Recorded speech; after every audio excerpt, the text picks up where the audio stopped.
Next one is और let's learn now direct method. तो अंग्रेजी शिक्षण पद्धति में translation method, grammar method, communicative approach अथवा मेथड, बायलिंग्युअल मेथड वगैरह वगैरह में another one is direct method. ये एना जेवा नाम छे एवा ज एना गुण छे। डायरेक्ट, अरे भाई ये क्या हो गया, डायरेक्ट एटले केवुं, प्रत्यक्ष के परोक्ष, प्रत्यक्ष प्रत्यक्ष पद्धति, हाँ पद्धति नहीं पद्धति, अरे भाई ये सब क्लीन कर दो, पद्धति पद्धति सिस्टम, मेथड, प्रत्यक्ष अथवा तो डायरेक्ट मेथड ની અંદર વસ્તુ શું આવે છે એનું માત્ર પહેલા ઓવરઓલ હાઇલાઇટ જોઈ લે। ડાયરેક્ટ મેથડ ની અંદર આટલા કમ્પોનન્ટ છે। અંગ્રેજી ભણાવવાનું છે, અંગ્રેજી ભાષાની વાત થાય છે તો અંગ્રેજીને ઓવરઓલ માતૃભાષાના ઉપયોગ વગર, ભાષાંતરના ઉપયોગ વગર, ગ્રામરના નિયમોને સમજાવ્યા વગર અથવા તો શબ્દોનો અર્થ આપ્યા વગર બધી વસ્તુ ડાયરેક્ટ અંગ્રેજીમાં જ વ્યક્ત કરવાની છે। એને ફંક્શન મહત્વનું બને છે, હેતુ ઉપયોગ મહત્વનો બને છે। અત્યારે જે પાઠ્યપુસ્તકો છે એ બધા ફંક્શનલ ગ્રામર માટે અથવા તો ફંક્શનલ લેંગ્વેજના છે। કે દાખલા તરીકે આપણે ફંક્શન વિશેનો એક આખો વિડીયો અલગથી લીધો છે કે કમ્પેરિઝન કરવી છે, શરત દર્શાવી છે, વિરોધ દર્શાવવો છે તો વિરોધ કેવી રીતે દર્શાવો એ તમે વ્યક્ત કરો। શિક્ષક બોલે છે, teacher explains everything in English and students listen and they also try to imitate and try to understand thoroughly on English. That is called direct method. If I teach this method, this topic thoroughly, entirely in English, that means it becomes a direct method. I am not going to use any of Gujarati words, no Hindi words, only English. But there are some limitations if I go through direct method. Some words can't be understood if I say something phonology or phonetic. So you will continuously be confusing what these words mean if I use figures of speech or prosody. So you will continuously getting confusing. But if I say prosody means chand, then concept is clearly understood and idea becomes very clear in your mind. So sometimes translation is important. Don't worry, I am not going thoroughly in English. I am going in Gujarati, going through Gujarati. તો પ્રત્યક્ષ પદ્ધતિ છે એમાં બધું અંગ્રેજીમાં જ ભણાવવાનું છે પહેલી વાત। બીજું કે એના ફાયદાઓ છે કે બે સ્કિલ ખૂબ જ ડેવલપ થાય, વિદ્યાર્થી વાતચીત કરતા શીખવા માંડે, ભાંગ્યું તૂટું કાચું ટૂંકું ગમે તેવું એ અંગ્રેજી છે એ બોલે। ગુજરાતી મીડિયમની અંદર ગુજરાતી ભણાવાય, ગુજરાતી માધ્યમમાં કે અન્ય વિષયો એ પણ ડાયરેક્ટ મેથડ છે। હિન્દી સ્કૂલની અંદર હિન્દીમાં બધો અભ્યાસક્રમ થાય એ પણ ડાયરેક્ટ મેથડ છે। અંગ્રેજી માધ્યમની અંદર ઇંગ્લિશમાં થાય એ પણ ડાયરેક્ટ મેથડ છે, પરંતુ અંગ્રેજી સ્કૂલમાં હિન્દીનો યુઝ થાય છે તો એ બાયલિંગ્યુઅલ અથવા તો ઘણી વખત ટ્રાન્સલેશન મેથડ પણ એને કહેવાય છે। ફાયદાઓ છે, એના ગેરફાયદાઓ છે, એના નેચર છે અને એની ટેકનિક છે કે ઓડિયો દ્વારા કે વિડીયો દ્વારા છે એ જે કોઈ સ્પીકર બોલે છે એના દ્વારા જે છે વિદ્યાર્થીઓ બોલે છે, બીજા સાંભળે છે તો લિસનિંગ એનું પાવરફુલ થાય છે, બોલે છે એનું સ્પીકિંગ પાવરફુલ થાય છે।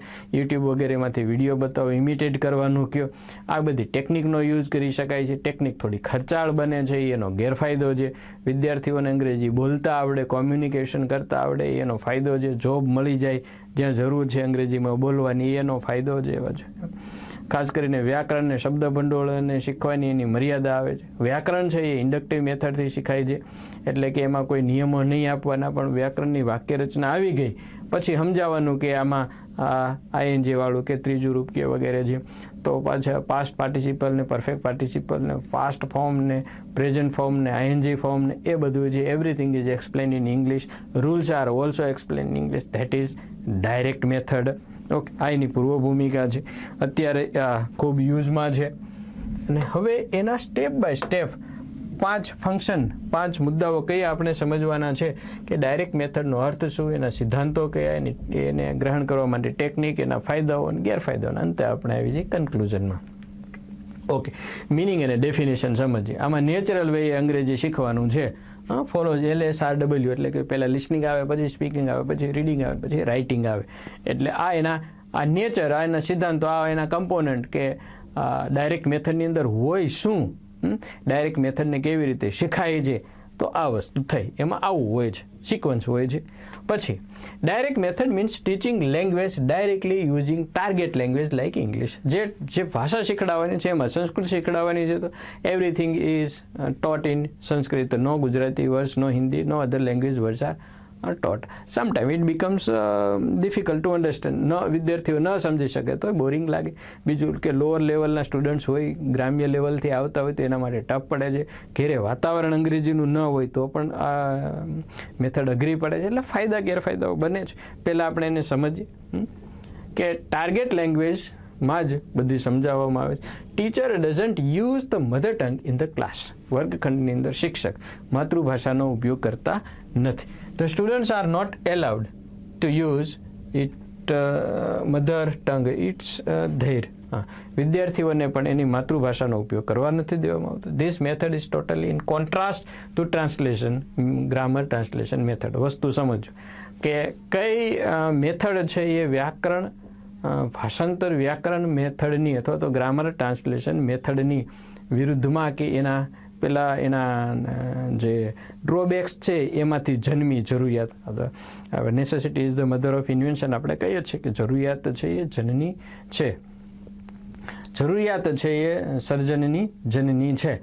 તો ગ્રામર ટ્રાન્સલેશન મેથડના જે ડ્રોબેક્સ હતા એ બધા એને ઓવરકમ કરીને આમાં આ મેથડનો ઉદ્ભવ થયો એમ. Okay, this method is also known as the natural method.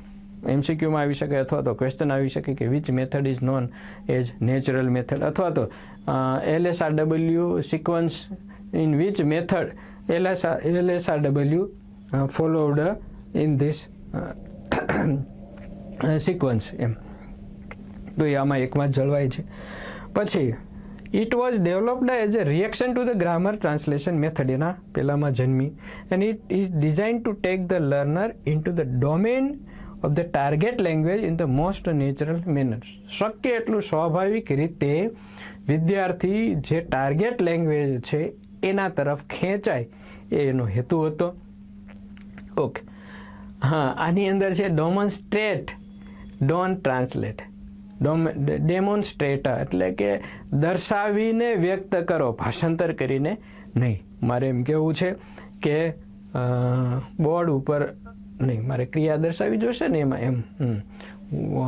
દાખલા તરીકે વિદ્યાર્થીઓને એમ કહેવું છે કે તમારી નોટબુક ખોલો, ઓપન યોર નોટબુક, અને પછી એનું ગુજરાતી કરું કે ઓપન યોર, તમારી બુક ખોલો. એને બદલે હું બુક લઈને હું એમ કહું છું કે આઈ ઓપન માય બુક, મેં મારી બુક ખોલી.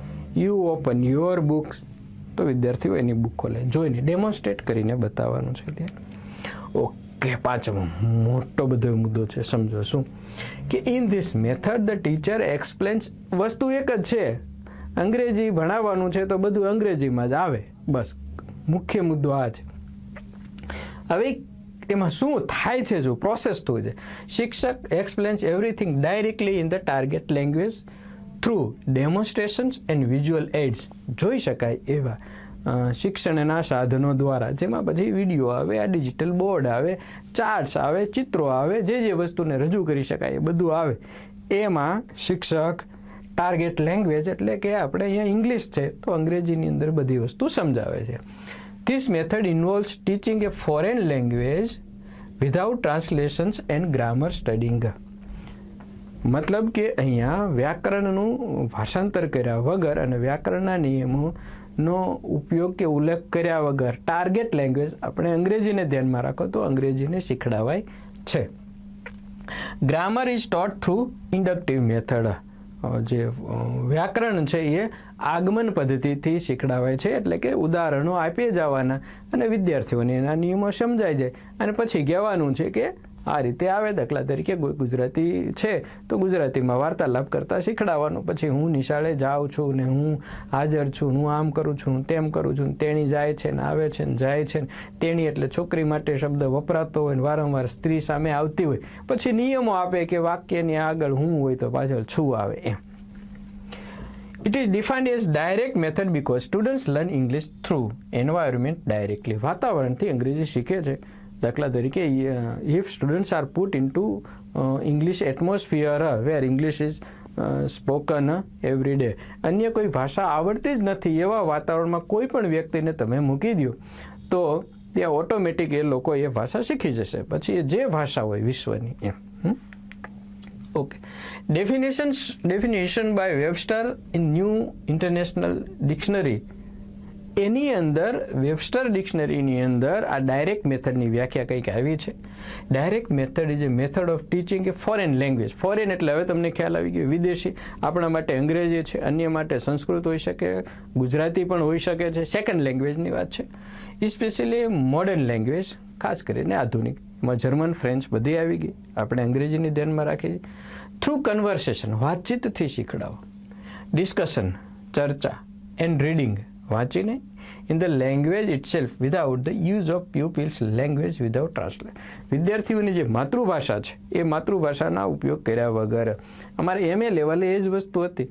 All wear from Gujarati medium. જે લેક્ચરર હતા ગુજરાતી મીડિયમમાં ના જતા, but in 2 years, thoroughly in 2 years, MA part 1 and 2, none of the professors have ever used the Gujarati language. અમે એ લોકો જ્યારે કોઈ પટ્ટાવાળાને બીજાને કે ક્યાંક અમે એક વખત ટૂરમાં ગયા હતા, ડ્રાઈવરને કંઈક સૂચના આપતા, કંઈક એ ગુજરાતીમાં બોલે તમને નવાઈ લાગતી. Otherwise only English atmosphere. In this way we improved. Okay, Maximilian Berlitz and Carl Albert Kruse were the supporters of this method. MCQમાં પૂછાય, વન લાઇનમાં પૂછાય, કરેક્ટ ઇનકરેક્ટમાં પૂછાય, ટ્રુ ફોલ્સમાં પૂછાય, તો તમે આ વસ્તુને એને ધ્યાનમાં રાખી લેજો એમ. Okay, if I forget doesn't matter but you must not forget. In Gujarati medium schools Gujarati is taught through Gujarati direct method છે. In Hindi medium schools Hindi is taught in Hindi, that is direct method છે. ઇન ધ સેમ વે, આ જ રીતે અંગ્રેજી માધ્યમની સ્કૂલમાં અંગ્રેજીને અંગ્રેજીમાં જ ભણાવવું જોઈએ તો એ ડાયરેક્ટ મેથડ કહેવાય. But in many English medium schools Hindi is used to teach target language. આપણે જોઈએ છે કે ઇંગ્લિશ મીડિયમના વિદ્યાર્થીઓ હિન્દીમાં વાતો કરતા હોય છે. ઓકે, તો આ એનો અર્થ આપ્યો મેં. હવે એના કેરેક્ટરિસ્ટિક્સ, ફીચર્સ, નેચર્સ, પ્રિન્સિપલ્સ, આ બધી વસ્તુઓ શું છે, એમાં કયા કયા તત્વો છે, કયા કયા ગુણો છે ડાયરેક્ટ મેથડની અંદર, શું કરવાનું હોય છે, એમ આમ કરે છે, એમ આમ કરે છે, એમ આમ કરે છે એમ. Listening and speaking first 2 skills are emphasized. તો ડાયરેક્ટ મેથડની અંદર આ 2 કૌશલ્યોનો વિકાસ થાય છે. હવે આ વસ્તુને તમે જે જોવો છો એના ફાયદા ગેરફાયદામાં કન્વર્ટ કરી શકો છો.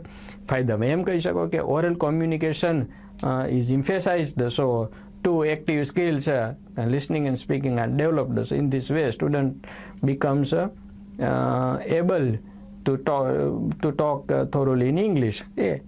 પછી એને નેગેટિવમાં લઈ જાઓ તો 2 સ્કિલ ડેવલપ થાય છે, રીડિંગ અને રાઇટિંગને એવોઇડ કરવામાં આવે છે વગેરે.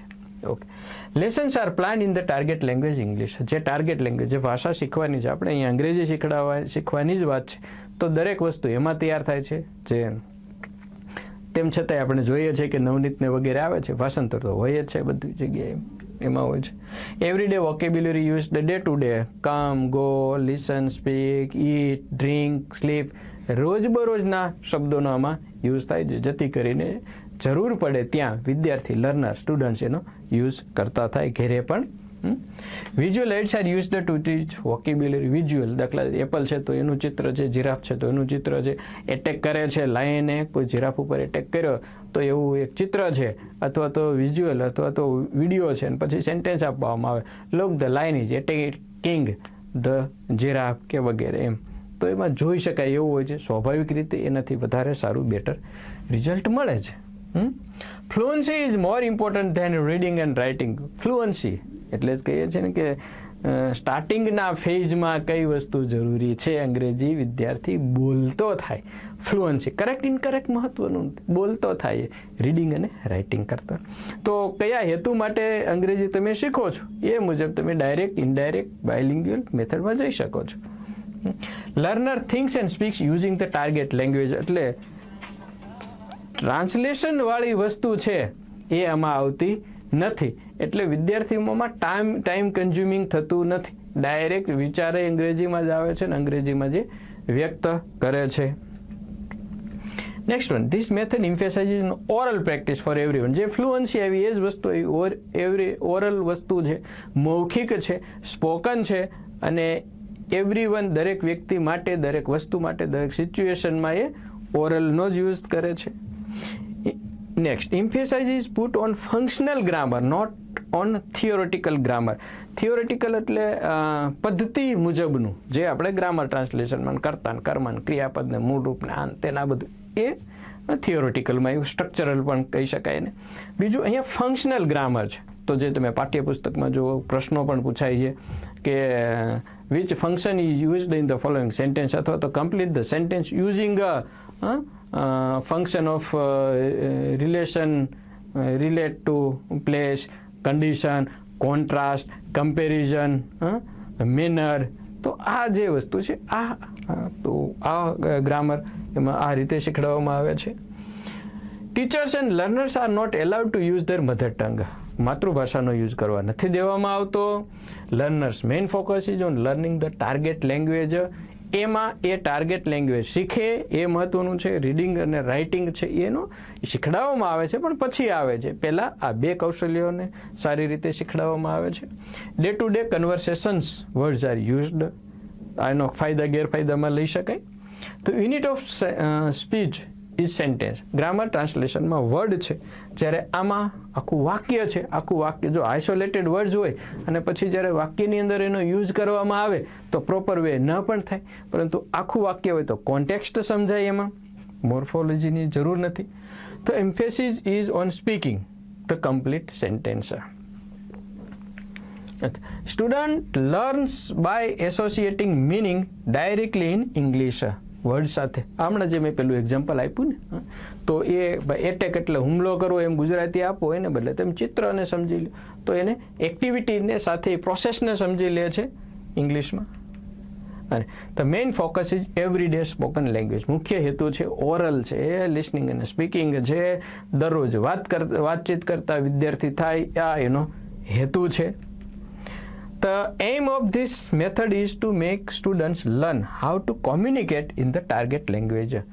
ટાર્ગેટ લેંગ્વેજ એટલે કે અંગ્રેજીની અંદર વિદ્યાર્થીઓ બોલતા થાય, વાતચીત કરતા થાય, આ મુખ્ય હેતુ છે. ઓકે, આટલા બધા તો ઘણા બધાને ફીચર્સને આ બધાને પોઝિટિવ નેગેટિવમાં લઈ શકાય. પછી હવે હજુ ચાલે છે. New teaching points are introduced orally. જે કંઈ નવા ટોપિક છે, એક્ટિવ પેસિવ ડાયરિંગ ગ્રામરના છે કે અન્ય કોઈ છે, એમાં ઓનેસ્ટી સમજાવવાની છે કે બ્રેવરી સમજાવવાની છે, એ બધું જ ઓરલી ઇંગ્લિશમાં જ સમજાવવામાં આવે છે. Only everyday vocabulary and sentences are taught during the initial phase. શરૂઆતમાં માત્ર આ બધું રોજબરોજનું. Grammar, reading and writing are introduced in the intermediate phase. ત્યાર પછી આગળ જતાં એડવાન્સ ફેઝ કહીએ છીએ, એડવાન્સ પહેલું, ત્યારે બધી આ વસ્તુઓને કે આ વ્યાકરણ છે ને આ ટેન્સ છે એની નામ આપીને ઓલરેડી ભણી તો ગયા હોય, એ પછી આવે છે. All teaching is done in the target language. Grammar is taught inductively. બધું છે એ ટાર્ગેટ લેંગ્વેજ એટલે કે અંગ્રેજીમાં જ ભણાવે છે, ગુજરાતી મીડિયમની અંદર ગુજરાતીમાં, હિન્દીની અંદર હિન્દી. પછી એ જ ભાષામાં આવતા નિયમો છે એ આગળ જઈને ભણાવવામાં આવે છે. સ્ટ્રક્ચરલી નહીં, ઇન્ડક્ટિવલી એટલે કે ઉદાહરણો આપીને. હવે આ જે ડાયરેક્ટ મેથડ છે એટલે કે પ્રત્યક્ષ પદ્ધતિ છે, એની અંદર વિદ્યાર્થી અંગ્રેજી બોલતો થાય, એક્સપ્રેશન કરતો થાય, એના માટે થઈને કઈ કઈ ટેકનિકનો યુઝ કરી શકાય. મેં તમને માત્ર લિસ્ટ આપ્યું છે, 6 ટેકનિક આપી છે. આમાં વધારો ઘટાડો ઘણું બધું આવી શકે. Listening practice, conversation practice, dictation, question answer exercise, reading allowed, student self correction. આના વિશે થોડું થોડું આપણે ડિટેલમાં પણ જોઈએ. લિસનિંગ પ્રેક્ટિસ ઘણી રીતે થઈ શકે. સ્ટુડન્ટ સ્પીક્સ, અધર સ્ટુડન્ટ્સ લિસન, ટીચર સ્પીક્સ, અધર સ્ટુડન્ટ્સ લિસન. પછી તમે લિસનિંગમાં તમે કોઈ ઓડિયો આપી શકો છો, કોઈ વિડીયો આપી શકો છો. તો આ ઘણી રીતે લિસનિંગ પ્રેક્ટિસ થઈ શકે. પછી કન્વર્સેશન પ્રેક્ટિસ, કન્વર્સેશનમાં પણ બે વિદ્યાર્થીઓને કોઈ સબ્જેક્ટ આપી દેવામાં આવે, એક ટીચરને સ્ટુડન્ટ, કંડક્ટરને ડ્રાઈવર જે, અથવા તો બાયર અને સેલર જે, અથવા તો સાયન્ટિસ્ટ અને સ્ટુડન્ટ્સ છે, આવો માહોલ, અને બંને વાતચીત કરે છે. ડિક્ટેશન, સર બોલે છે, વિદ્યાર્થીઓ લખે છે તો બોલે છે એ પણ સાંભળવાની પ્રેક્ટિસ થાય છે. ક્વેશ્ચન આન્સર એક્સરસાઇઝ, એક ગ્રુપવાળાએ પ્રશ્નો પૂછવાના, બીજા એને જવાબ આપવાના, એ પૂછે ને આ જવાબ આપે. રીડિંગ અલાઉડ, કોઈ પણ વસ્તુ પાઠ વગેરે છે એને મોટેથી વાંચે તો બીજા વિદ્યાર્થીઓ સાંભળે. સ્ટુડન્ટ સેલ્ફ કરેક્શન, એક વિદ્યાર્થી બોલે છે તો એણે કંઈક ભૂલ કરી છે તો બીજો વિદ્યાર્થી એને ઇંગ્લિશમાં જવાબ આપે છે કે this is not correct one, you should go through this way, અથવા કંઈ પણ એમ મેનર્સ કે વગેરે ઇમ્પ્રુવમેન્ટ કરવા માટે આપે છે. તો હજુ તો આવી ઘણી બધી રીતે પ્રેક્ટિસ થઈ શકે છે, ટેકનિક છે. ઓકે, હવે આપણે આવીએ છીએ ડી, ફોર્થ પોઈન્ટ. એમાં જે એડવાન્ટેજ, પછી ઈ એમાં ડિસએડવાન્ટેજ, અને અંતે કન્ક્લુઝન. ફાયદાઓ જોઈએ છીએ. હવે ડાયરેક્ટ મેથડ, પ્રત્યક્ષ પદ્ધતિના ફાયદાઓ જોઈએ. સૌથી પહેલો ફાયદો, the unit of speech is sentence. એનું જે છે એકમ છે એ વાક્ય છે, શબ્દ નથી, એટલે આખું વાક્ય, અર્થ સમજાય છે. Therefore, students learn to speak complete sentences without any hesitation. એટલે વિદ્યાર્થી આખું વાક્ય બોલતા શીખે છે કોઈ પણ પ્રકારના આંચકાટ ખચકાટ વગર. એનો ફાયદો શું થાય? They get confidence with command over good English. એને વિશ્વાસ આવે છે કે હું અંગ્રેજીમાં બોલી શકું. એકલા શબ્દોથી વિશ્વાસ આવતો નથી. હવે class always remains full of activity. કારણ કે એમાં ડાયરેક્ટ મેથડમાં શિક્ષક છે એ આ ટીચર સેન્ટર્ડ નથી, સ્ટુડન્ટ સેન્ટર્ડ છે. એટલે શિક્ષક છે એનો રોલ હોય છે, પરંતુ એટલો બધો એક્ટિવ રોલ હોતો નથી, વિદ્યાર્થીઓનો રોલ હોય છે. તો સ્ટુડન્ટ્સ પૂછે ને લખે ને બોલે ને વાતચીત કરે ને પાત્રો ભજવે ને સિમ્યુલેશન ને બધું કરે, તો એ વર્ગખંડની અંદર સતત એક્ટિવિટી થાય, જેનાથી લર્નિંગ ઇન્ટરેસ્ટિંગ અને એક્સાઇટિંગ બને, બોરિંગ બને નહીં. Fluency of speech is improved. સ્વાભાવિક છે કે આમાં લિસન અને સ્પીકર છે, એટલે વાતચીત કરવાની જે કળા છે અથવા ફ્લુઅન્સી છે એમાં સપાટા ભેર અટક્યા વગર તમે બોલો એ ઇમ્પ્રૂવ થાય છે. પછી from particular to general and from concrete to abstract is followed in this method. તમે કેટલા બધા સેન્ટેન્સીસ આપ્યા, પૂર્ણ વર્તમાનકાળના આપ્યા, પછી પૂર્ણ વર્તમાનકાળ છે એ પછી સમજાવ્યું. તો પહેલાં કોન્ક્રીટ વસ્તુ આવી અથવા તો પર્ટિક્યુલર વસ્તુ આવી, અને પછી એમાંથી એબ્સ્ટ્રેક્ટ એટલે કે નિયમો છે એ પછી આવ્યા બધા. In teaching vocabulary such as words, idioms, this method is good. Vocabulary શીખવા માટે મેથડ છે ઉપયોગી છે, સારી છે, કારણ કે એમાં ડાયરેક્ટ કન્સેપ્ટ આપવામાં આવે છે, કોન્ટેક્સ્ટ આપવામાં આવે છે. પછી ઇટ ઇન્ક્રીઝિસ એમ્પ્લોયમેન્ટ ઓપોર્ચ્યુનિટી. બહુ સારી વાત છે કે if you want to get job somewhere where English is entirely spoken or used in this atmosphere, in these firms, in these companies, you can easily get jobs. અથવા તો foreign વિદેશમાં કોઈની સાથે તમારે કન્વર્સેશન કરીને જવાબ રિપ્લાય કરવાના છે, આવી કોઈ તમારે જોબ છે તો this will become very easy for you. અથવા reading becomes easier and more pleasant and it also promotes a habit of critical studying. Reading કેવી રીતે ઇઝી બને? કારણ કે તમને ટ્રાન્સલેશન નથી કરતા, પરંતુ થોરોલી ઇંગ્લિશમાં જ જાઓ છો તમે, તો શબ્દના ઉચ્ચારો ને એ બધી વસ્તુઓ તમને ખબર પડવા માંડે, વાંચન છે એ સહેલું બની જાય. Since the focus is on oral practice, the pronunciation improve છે, ઉચ્ચારો સુધરી જાય. સ્વાભાવિક છે, કારણ કે ઓરલ પ્રેક્ટિસ ઉપર જ ફોકસ કરવાનું છે, લિસનિંગ અને speaking. Teaching of English becomes easier, સહેલું બને, એન્ડ મોર પ્લીઝન્ટ, વધારે ખુશનુમા, કંટાળા વગરનું.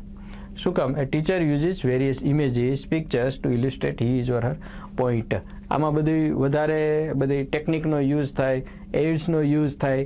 તો શિક્ષક માત્ર ચોક ડસ્ટર લઈ આવી અને પાઠ્યપુસ્તક લઈને લેક્ચર જ આપ્યા રાખે, એને બદલે ચિત્રો બતાવે, વિડીયો બતાવે કે કંઈક સંભળાવે, ઇન્ટરેક્શન કરે. સ્વાભાવિક રીતે લર્નિંગ પ્રોસેસ છે ઇન્ટરેસ્ટિંગ બનવાની છે.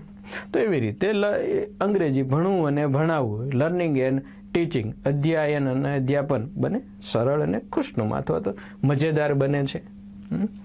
There is direct relation between thought and expression, so it helps the learner to get command over it. અને સમય ઓછો બગડે છે એમાં, કારણ કે વિચારો, રિલેશન કોની વચ્ચે?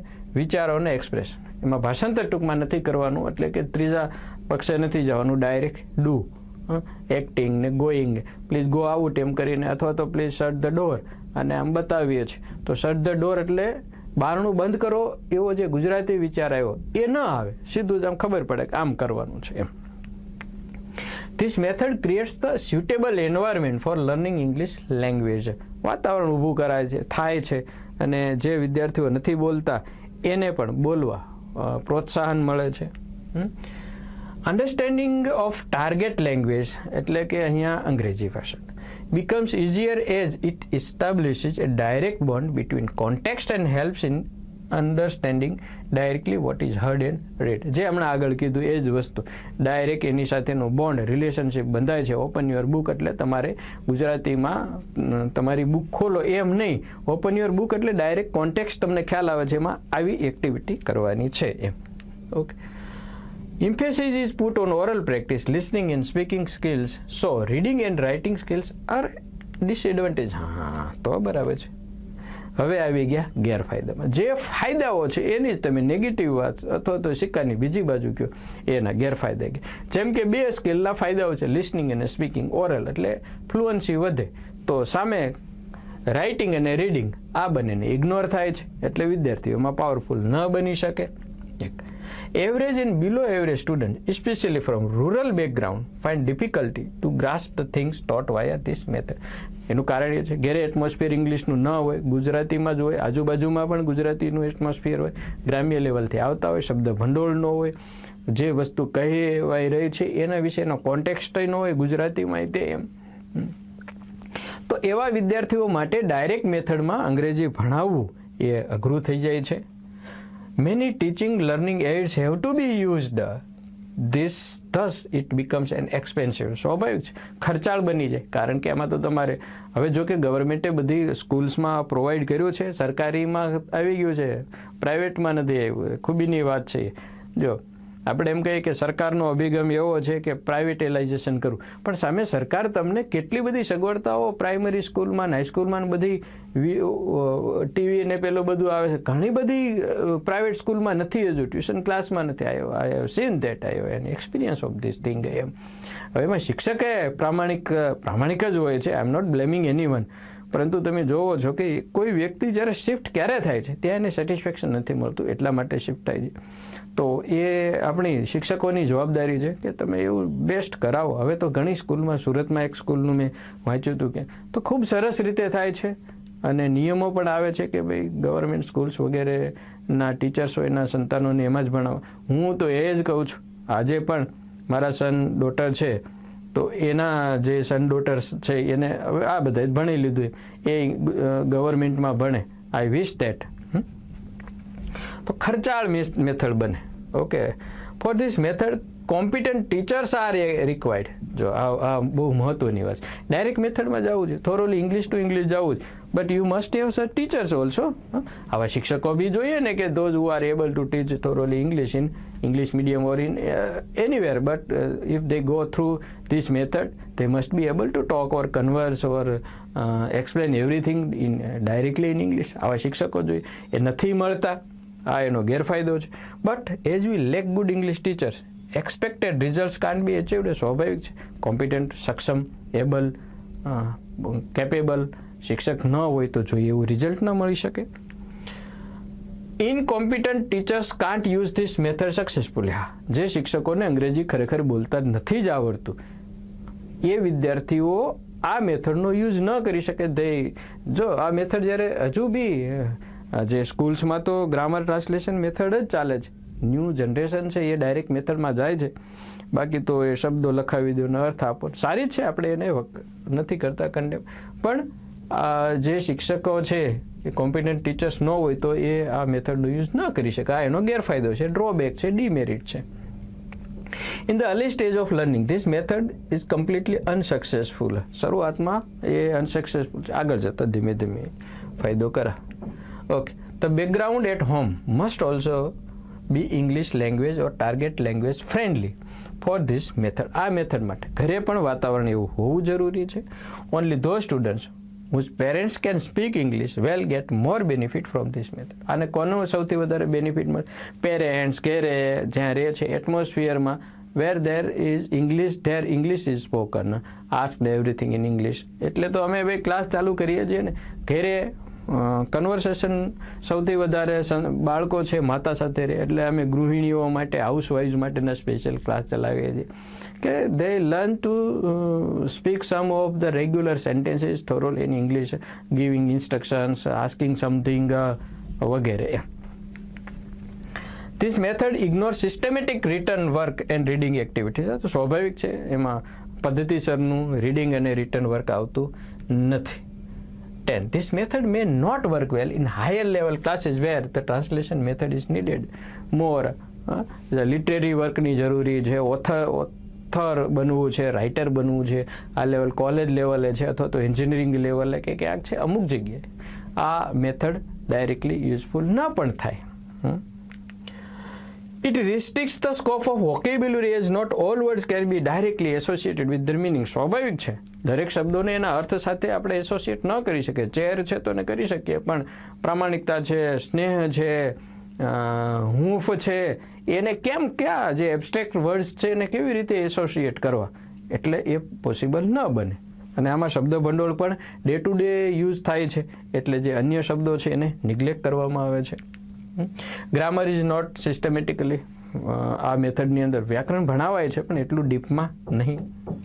It tax too much time in creating real life situation. સ્વાભાવિક છે ને વાર લાગે ને, વાસ્તવિક જીવન સિચ્યુએશન રિયલી આ કરવું છે તો એમાં સમય લાગી જાય છે. It is less suitable for slow learners. એ પણ છે કે જે વર્કની અંદર તો બધા એક સરખા નથી હોતા એટલે જ આપણે કહીએ છીએ કે ભાઈ ઝાડ ઉપર ચડવું છે તો સામે એક જીરાફ છે ને છછુંદર છે ને ચકલી છે ને ખિસકોલી છે ને સિંહ છે ને વાઘ છે ને હાથી છે ને બધા પ્રકારના બેઠા. ભાઈ ટીચર કહે છે ચાલો ભાઈ કોણ ઓલા ઉપર ચડી જાય છે ફટાક દઈને નાળિયેરીના વૃક્ષ ઉપર તો ખિસકોલી દડાદડ શીખી ચડી ગઈ વાહ. પછી શિક્ષક એક તારણ ઉપર આવે કે જે વ્યક્તિ નાળિયેરીના વૃક્ષ ઉપર ચડાચડ શીખી શકે એ સફળ છે, બાકીના બધા નથી ચડી શકતા તો એને ઇનકોમ્પિટન્ટ ન કહી શકાય કારણ કે એનામાં કોઈ બીજા સ્કિલ્સ સારામાં સારા હોઈ શકે, એ સારું તોડી શકે છે, સારું તરી શકે છે, વજન ઉપાડી શકે છે. સ્ટુડન્ટ્સ પણ એવા જ હોવાના જે સ્લો લર્નર્સ હોય બની શકે કે અન્યમાં ખૂબ સારા હોય. શિક્ષણ એ પદ્ધતિથી હોવું જોઈએ. ઓકે ચાલો નેક્સ્ટ. એટલે ઘણા બધા ડ્રોબેક્સ છે આમાં, બધી જગ્યાએ બધું પોસિબલ નથી હોતું. અમે દાખલા તરીકે એક વિષયનું આઈ એમ ડીલિંગ ઓનલી વિથ ઇંગ્લિશ, તો ઇંગ્લિશ માટે જરૂરી બધું જ છે અમારી પાસે. વસાયું બોર્ડની જરૂર પડી, એ બુક્સની જરૂર પડી, વિડીયો ઓડિયો, એક જ સબ્જેક્ટ માટે. અને એમાં કોમ્પિટિટિવની જો વાત કરીએ તો બહુ જ ઓછા એક સબ્જેક્ટ માટે આટલું બધું સ્ટ્રક્ચર લઈને બેઠા છે. તો શોખ છે, ખર્ચાળ છે બટ શોખ છે. અને કન્ક્લુઝનમાં આવે. કન્ક્લુઝનમાં એવું કહીશું કે ડિસ્પાઇટ ઇટ્સ મેની શોર્ટકમિંગ્સ, ઘણા બધા ગેરફાયદાઓ હોવા છતાંય ધીસ મેથડ ઇઝ ગુડ, સારી પદ્ધતિ છે.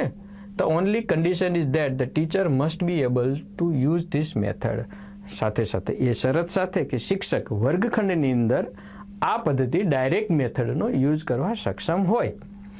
The main objective is to achieve perfect command of a foreign language. Ultimate aim એ છે કે વિદેશી ભાષા એટલે કે ઇંગ્લિશ ઉપર પ્રભુત્વ મેળવી શકાય.